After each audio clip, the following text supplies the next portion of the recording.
भारतीय क्रिकेट में गौतम जन्म देंगे नए गंभीर विवादों को। भारतीय क्रिकेट टीम का नया कोच गौतम गंभीर। 2024 का T20 का पुरुषों का विश्व कप भारत के नाम हो गया। इस जीत के साथ भारतीय टीम के हेड कोच राहुल द्रविड़ ने विदाई ली। उसकी जगह नए हेड कोच के रूप में आए गौतम गंभीर।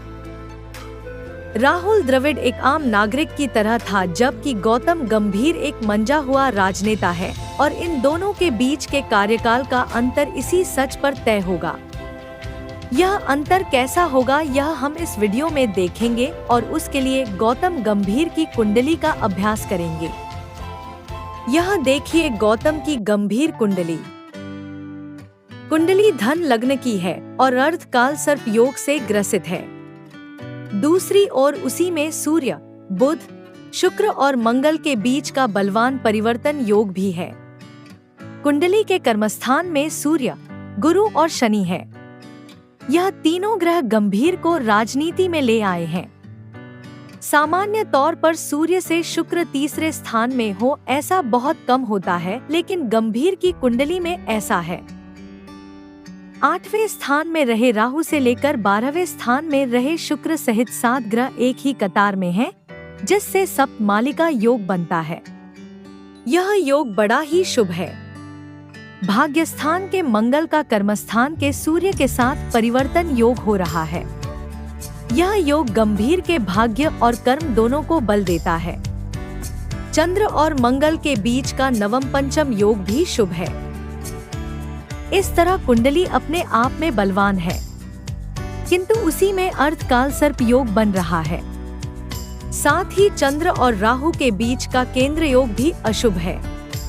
इन दोनों ग्रहयोगों ने गंभीर के अब तक के जीवन में महत्व की भूमिका अदा की है और अब आगे कोच के कार्यकाल में भी वही अहम भूमिका निभाएंगे।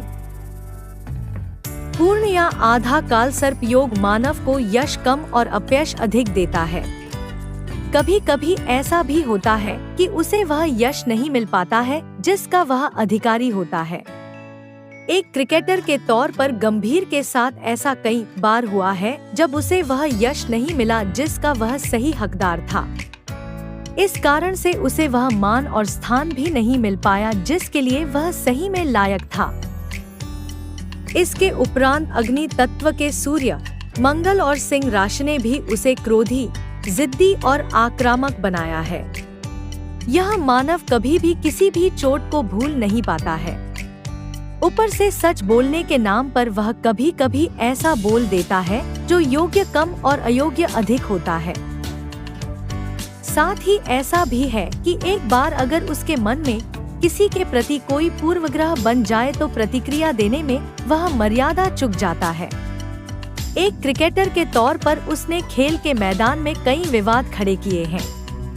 एक वक्ता के तौर पर भी उसने कई बार सही या गलत बयानबाजी करते हुए अनावश्यक विवाद खड़े किए हैं। अब यह देखते हैं कि एक कोच के तौर पर उसका कार्यकाल कैसा रहेगा। गंभीर का जन्म केतु के अश्विनी नक्षत्र में यानी कि केतु की महादशा में हुआ है। इससे उसका मन हमेशा पूर्वग्रहों से ग्रसित रहता है। उसे जो व्यक्ति या वस्तु पसंद ना हो उसके प्रति अपना अभाव वह तुरंत ही प्रदर्शित कर देता है। राहु केतु से बनता हुआ आधा काल सर्प योग इस स्वभाव को और भी खराब करता है। उसकी चंद्र कुंडली में अधिकतर ग्रह अस्त के स्थानों में दिखाई देते हैं। यह भी उसके लिए ठीक नहीं है। उसके ग्रहयोग दर्शाते हैं कि जब भी उसके लिए किसी अच्छे समय का उदय होता है तब अचानक ही होता है और अनायास ही होता है। दूसरी ओर वह अपने भाव या अभाव के अनुसार ही हर किसी के साथ बर्ताव करता है। यह बातें उसे विवादों में घेर लेती हैं। एक कोच के रूप में उसके कार्यकाल के दरमियान भी यही होने वाला है। वह भारतीय टीम के बदले अपनी निजी टीम का चयन कर रहा हो इस तरह खिलाड़ियों का चयन करेगा। साथ ही वह टीम के कोच के बदले टीम का मालिक हो ऐसा अभिगम दिखाएगा। सीनियर खिलाड़ियों के साथ भी उसका बर्ताव अविवेक से भरा हुआ रहेगा। रोहित शर्मा और विराट कोहली के साथ के उसके रवैये पर सबको नजर रखनी होगी। क्रिकेट प्रेमियों को शायद याद हो कि कभी भारत का कोच ग्रेग चैपल था। एक कोच के रूप में इस ऑस्ट्रेलियन क्रिकेटर ने भारतीय क्रिकेट का बहुत सारा नुकसान किया था। सौरव गांगुली जैसे कैप्टन के करियर को उसी ने बर्बाद कर दिया था। वो ग्रेग था, ये गौतम है। गौतम गंभीर के कार्यकाल में भी वह सब कुछ हो सकता है जो ग्रेग चैपल के कार्यकाल में हुआ था। भारतीय क्रिकेट बोर्ड को गौतम के बारे में गंभीर रहना होगा।